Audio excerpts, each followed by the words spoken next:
Plants, ladies and gentlemen, plants are the dominant organisms on this planet. They make up 85% of total global biomass, which really does show that you don't need a brain to be successful, although it does help to get up in the morning and get dressed. Now, plants do have a specific skill. They are really good at using nuclear fusion, aka the sun, to turn a few simple and abundant inorganic molecules into a huge diversity of organic chemicals.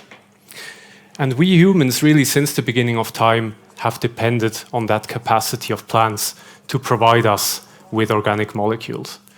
And even today, if you think about it, 99% of our calories come directly or indirectly from plants.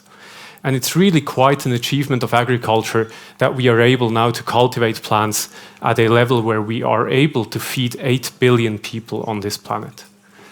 But of course, we also know that agriculture has its fair share of issues and that we need to redesign agriculture if we want to leave a habitable planet to our children.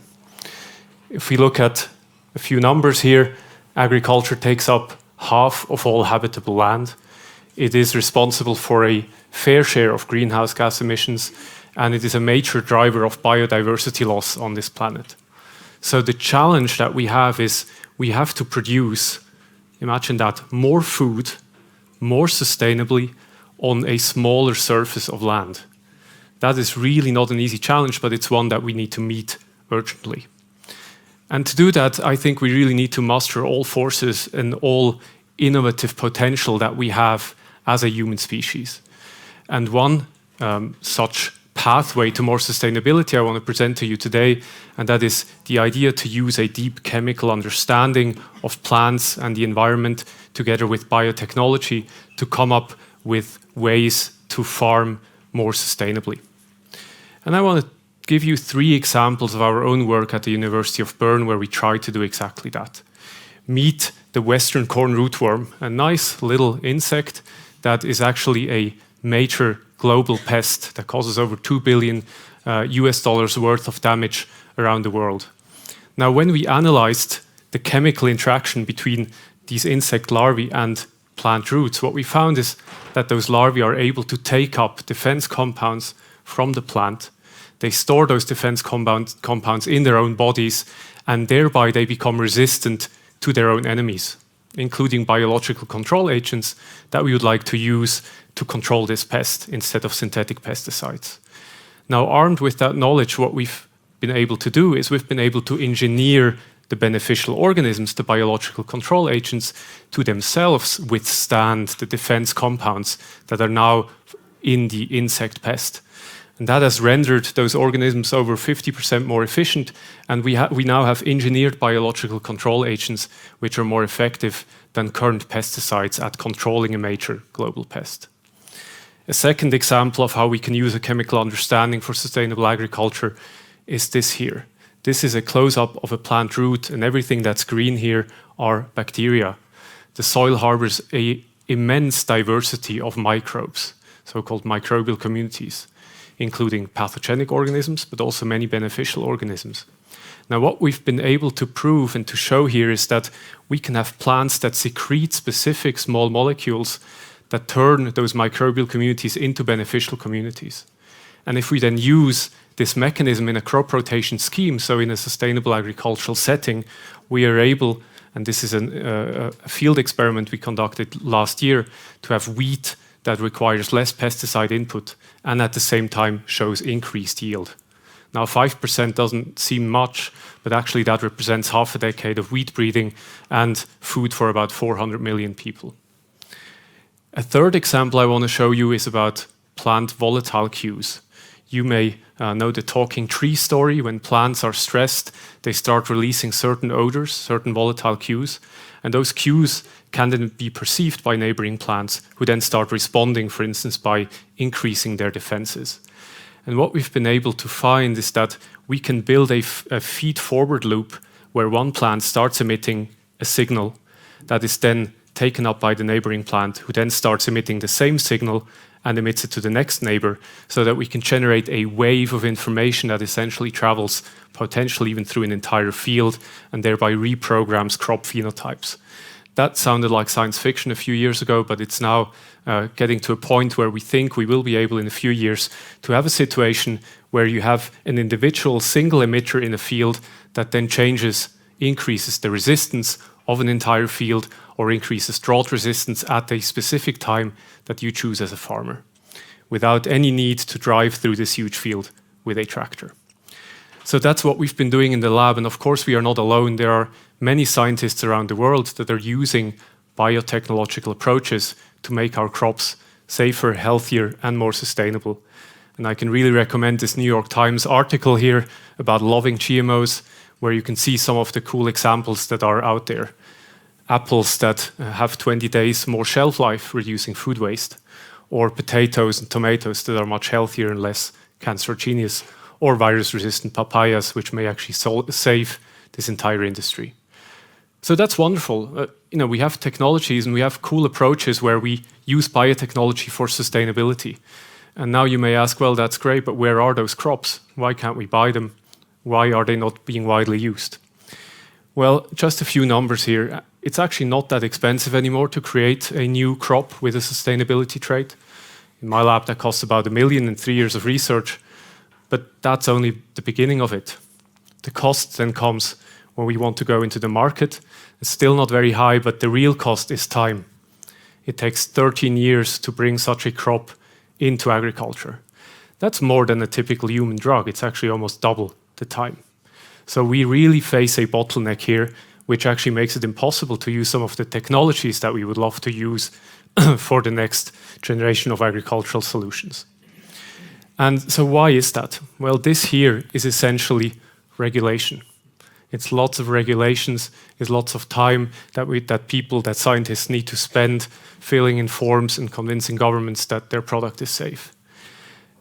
Why is there so much regulation? Well, it all started 20 years ago with a movement that was immensely successful at shaping the narrative about GMOs, and basically really swayed the public and convinced governments to impose a huge amount of regulations on regulating GMOs.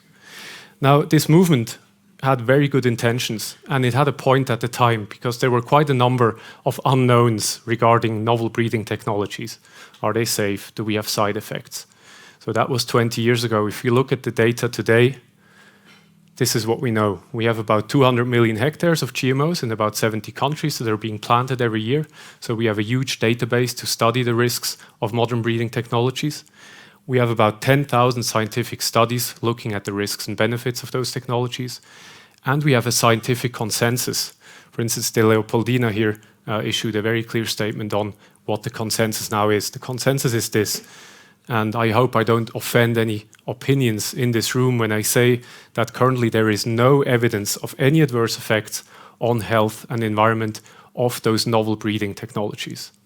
We're not talking about agriculture being all good. We're not talking about GMOs being all good, but we talk about the technology relative to traditional farming technologies. There is currently no evidence that those technologies have drawbacks, but there's lots of evidence that they have a massive potential and massive benefits for the future. So that's the scientific consensus. We've heard from Reto Knutti this morning what typically happens to the scientific consensus. It is typically for a long time ignored. So we basically have a large share of the population, although there are positive signs, that has not taken up this new knowledge that we've generated regarding those new technologies. So what we really need here is we don't only need new technologies, we need a shift in perception and behavior. And what we need to do is we really need to understand that the future of agriculture, if it can be sustainable and if it should be humane at the same time, lies in this triangle between people, plants, and technologies, both old and new. Now, farmers know this. They know this very well. We don't need to explain that to farmers, and I'm a farmer myself. Companies know this because that's the future of agricultural business. The people I think that we need to discuss more with and that need to understand that better are the over 4 billion, soon 5 billion people living in urban environments. People that are removed now from nature, but they're also removed from the reality of food production. So, how do we do that? Well, typically this is where I would stop as a scientist, and I would say, well, I've presented the solution here. Please now convince the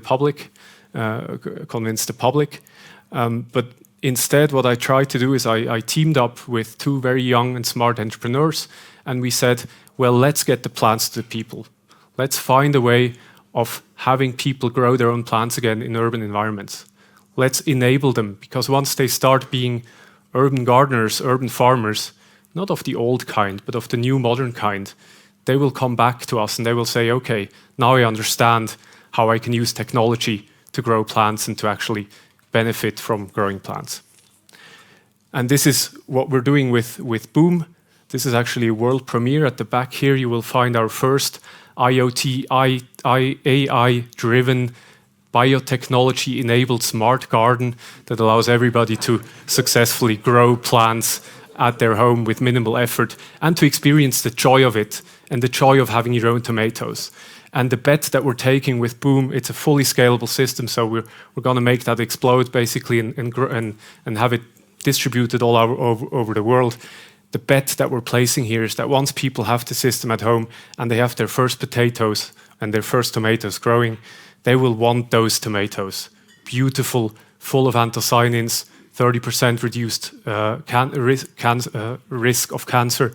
And they will come to us and say, okay, now I understand, now I want to help, and now I will allow farmers and technologies to move forward for sustainable agriculture. So what we're going to try with this system is to make cities more sustainable and to contribute to a future where modern technologies are being used for the good of the planet and for a sustainable way of farming that is in harmony with nature. Thank you very much for your attention. Matthias, thank you very much.